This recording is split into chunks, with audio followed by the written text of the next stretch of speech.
네, 안녕하세요. 초등맘 라디오 이럴 땐 어떡하죠? DJ를 맡고 있는 이노입니다. 오늘 제가 오랜만에 왔어요. 오랜만에 오게 된 건 이제 제가 하는 일 중에 최근에 보면 이제 청년 세대 관련돼 가지고 정책을 제안하고 이게 이렇게 일하는 게 있습니다. 그래서 제가 나름 이제 서울에 여의도에 가서 좀 제 의견을 전달하고 그리고 실제로 청년들이 어떻게 살아야 되는가 이 사회를 그런 얘기를 많이 했는데요. 그런다고 좀 제가 잠깐 소홀했습니다. 다시금 이제 제 본업으로 돌아와서 매주마다 업로드 되는데 문제없게 할 거고요. 요즘 청년 세대가 힘들죠. 사실은 저도 청년이기도 하고 저보다 조금 더 나이가 든 청년들 세대가 겪어야 될 어떤 어려움이 더 많은 것 같아요. 그럴 때 과연 우리가 어떻게 할 수 있을까 생각해 보는 게 먼 미래가 아닌 게 지금 여기 있으신 분들이 다 초등학교 그 자녀를 키우고 있는 초등맘 분들이잖아요. 그런 분들께서 한번 고민을 같이 해주셔야 될 것 같아요. 이게 저는 그 이런 청년 세대들이 곧 이제 우리나라의 미래를 젊어질 세대인데 초등학교의 자녀들도 곧 이제 고등학교를 진학하고 대학교를 진학하게 되면 그런 고민을 할 것 같아요. 그런 고민들은 우리가 점점 모든 사회 전 계층이 세대가 이제 고민을 해서 풀어 나가야 그 실제로 지금부터 풀어나가야 다음부터 좀 그 자녀들이 성장해서 살만한 사회가 될 거라고 생각을 합니다. 이렇게 제 오늘 인트로는 그 가름을 하고요. 오늘 제가 받은 사연은 무랑갱 님으로부터 받은 사연입니다. 오늘은 제가 따끔한 한 충고도 할 수도 있고요. 그리고 그 아이들을 이해하는 부모의 자세 이런 거를 좀 얘기할 것 같습니다. 먼저 사연부터 읽어드릴게요. 먼저 시작이 그 자극적입니다. 아 열받아. 아들과 매일 싸움 이렇게 적혀 있습니다. 사연 읽어드릴게요. 큰아들이 아직 좋게 말을 해서 애기 같습니다. 스스로도 잘 못하고 말도 많아져서 말대꾸인지 진짜 궁금해서인지 도대체 이 아이를 어떻게 해야 할지 모르겠어요. 먼저 제일 답답한 부분이 분위기를 파악 못하는 거예요. 예를 들면 자세나 행동이 예의에 어긋나는 행동을 많이 하는데 혼내면 1초도 안 돼서 다시 똑같은 행동을 합니다. 그리고 오늘 아침에는 보통 아침마다 영어 동화책을 읽는데 엄마가 이제 동화책을 읽으라고 했는데 그래서 막 말다툼을 하고 있다가 아빠가 동생을 보고 있었나 봐요. 근데 동생을 보고 이제 세수시키고 나갈 준비하는데 그 순간 그 타이밍에 그 친구가 장난감을 갖고 놀고 있었습니다. 근데 아빠가 이제 화를 냈겠죠. 지금 이제 학교 안 가냐 이렇게 말했더니 그 친구가 굉장히 화를 냈는데 아빠가 그 화를 낸 것이 장난감을 갖고 놀고 있었던 거에서 화가 났는데 그 그 친구는 책을 안 읽었다고 생각해서 이제 아빠가 화를 낸 줄 알았대요. 그러니까 이제 엄마가 생각하시기에는 이제 정말 뭐가 뭔지도 모르는 애일까요? 라고 말했습니다. 그래서 조금 더 제가 말을 하면 한쪽으로 듣고 한쪽으로 흘린대요. 그리고 다른 예로는 A4 용지 한 박스를 갖다 줘라고 시키면 몇 장을 갖고 오냐고 되물어본대요. 그래서 왜라는 말을 자꾸 해서 사람을 열받게 한답니다. 정말 머릿속에 든 게 없는 건지 생각하기 싫은 건지 바보인 건지라는 이제 사연을 적어주셨어요. 그래서 제가 요걸 듣고 사실 저도 그 아는 많은 여자분들이 있기 때문에 그 얘기를 해봤는데 오늘은 아까도 말했듯이 아이를 바라보는 부모의 관점과 자세와 그리고 그 뭐 이렇게 따끔한 충고도 하나 하려고 합니다. 과감하게 보면은 결국에는 사실 사연을 들어보면 우리는 아이와 부모는 같을 수가 없어요. 왜냐하면 저희도 점점 나이가 많이 들어가면서 점점 그런 걸 많이 쓰는 것 같아요.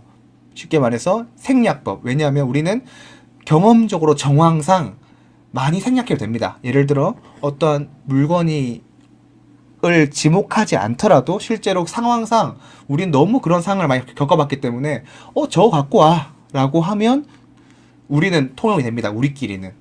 왜냐하면 정황상 저라는 걸 다 암시할 수 있는 거죠. 하지만 아이는 그러한 경험이 적죠. 실제로. 그러면 당연히 답변이 나오는 게 왜? 뭘죠? 그 다음에 어떤 건 어떻게 해요? 라고 사실 생각해보면 토를 달 수 있는 형태로 그 부모들한테 들릴 수 있을 것 같아요. 하지만 그 친구들은 쉽게 말해서 정말 모를 수 있을 것 같아요. 경험적으로 생략하는 법을 잘 아직 모르기 때문이죠. 그래서 이게 보면 부모들과 자식 간에는 항상 소통이라고 하는 게 살다 보면 결국에는 우리가 정말 너무 많이 알고요. 그 친구들은 아직까지 모르기 때문에 이 갭 차이를 줄이는 게 어떻게 보면 굉장히 좋은 부모가 되냐 안 되냐의 문제인 것 같아요. 실제로 좋은 부모가 되는 것을 보면 실제로 최대한 어떤 부모들이 갑자기 이 아이 그 자녀들의 뭐 패션을 따라 해본다거나 또는 그들의 문화를 체험해 본다거나 이런 사소한 소통의 방법 차이에서 드러나거든요. 그래서 좁혀지고 그런 것들이 요즘 보통 매체에서 이렇게 보여지는 이렇게 좋은 부모상으로 잡히기도 합니다. 실제로도 그런 효과가 있다고 합니다. 그래서 이런 소통의 스킬 차이에서 그 아이를 이해하는 방법을 찾는 게 중요할 것 같아요. 그래서 그럼 이해를 하려면 어떻게 되냐? 그 친구가 정말 조금은 우리보다 모른다 이거죠. 모르면 구체적으로 설명해 주면 좋을 것 같아요. 예를 들어 아까도 그 아이가 장난감을 갖고 있어서 놀고 있어서 아버지가 이제 말했죠. 남편이 너 지금 뭐 하냐? 라고 했을 때 사실은 맺고 끊음을 잘해줘야 됩니다. 지금 이 친구는 루틴하게 생각해 보면은 어떤 책을 읽는 게 그 친구의 일상이었는데 갑자기 장난감을 갖고 놀고 있었던 거죠. 그런데 그 친구 입장에서는 장난감을 갖고 놀고 있는 게 잘못됐다고 생각한 거예요. 그러면 거기서 맺고 끊음을 잘해줬어야 생각합니다. 너 잘못했어가 아니라 너가 지금 이 시간에 학교 갈 시간인데 빨리 준비 안 하고 장난감을 갖고 있기 때문에 내가 지금 화가 났다라고 구체적으로 생략하지 않고 말해주는 스킬. 근데 그 친구는 그렇지 않았기 때문에 내가 지금 책을 읽고 있어야 되는데 장난감을 갖고 놀고 있었기 때문에 아빠가 화났구나. 그럼 나는 뭘 해야 될까? 책을 읽어야겠네. 근데 이제 그러한 행동이 지금 책 읽을 시간이 아니잖아요. 지금 이제 집에 학교를 나갈 시간인데, 근데 그 친구 입장에서 충분히 그렇게 생각할 수 있을 겁니다. 이게 그러한 것이 굉장히 중요한 소통의 스킬의 차이라고 생각합니다. 이런 것들이 좋은 부모냐, 아니면 이제 조금은 이제 아직 이렇게 완전히 성장하지 못한 부모를 만드는 것 같아요.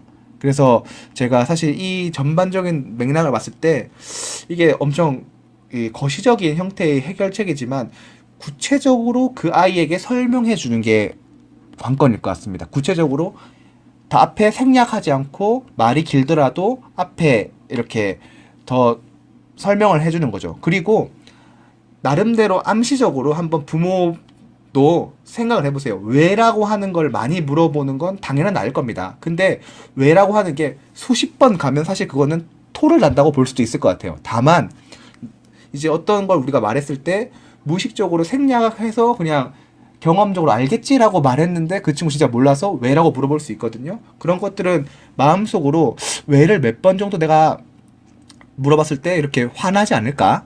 라고 생각해보면 뭐 한 두 번이라고 치면은 그 친구가 나는 이제 이렇게 하라고 했는데 왜? 라고 물어봤을 때 이거는 진짜 몰라서 그렇겠지. 두 번째 왜? 라고 물어보면 진짜 몰라서 그렇겠지.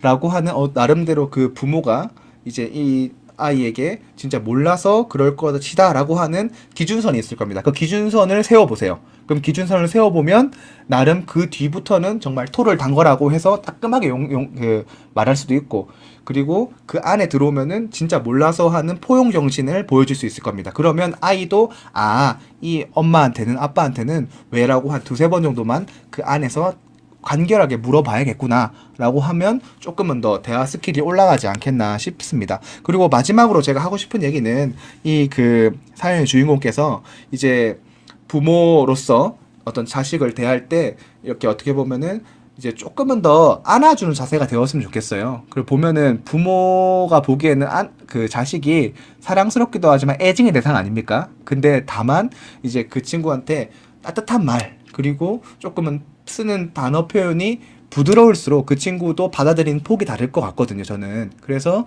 이제 사연의 주인공께서도 아까 제가 말씀했던 것들을 한번 실행해 보시되 아이한테 조금은 더 부드러운 단어를 써주시는 게 좋은 거라고 저는 생각을 합니다. 그래서 제가 오늘 오랜만에 복귀를 해가지고 얘기가 길었는데요.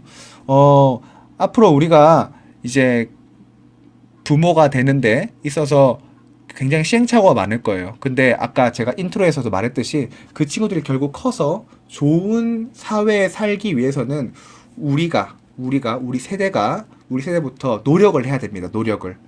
노력을 해서 정말 우리가 어떻게 그들한테 소통하는 방법, 다가가는 방법도 고민해야 될 거고, 어떻게 이 사회가 더 멋진 공동체가 될 수 있도록 고민해야 될 거고. 그러니까 한마디로 우리는 고민하는 세대입니다. 고민은 참 어렵죠. 하지만 우리가 고민을 해야 우리가 정말 사랑하는 자녀, 그리고 사랑하는 그 아이들이 더 좋은 세상에 살 수 있도록 될 것입니다. 그래서 오늘 제가 했던 이럴 땐 어떡하죠? 코너를 마치고 다음 주에 찾아뵙도록 하겠습니다. 감사합니다.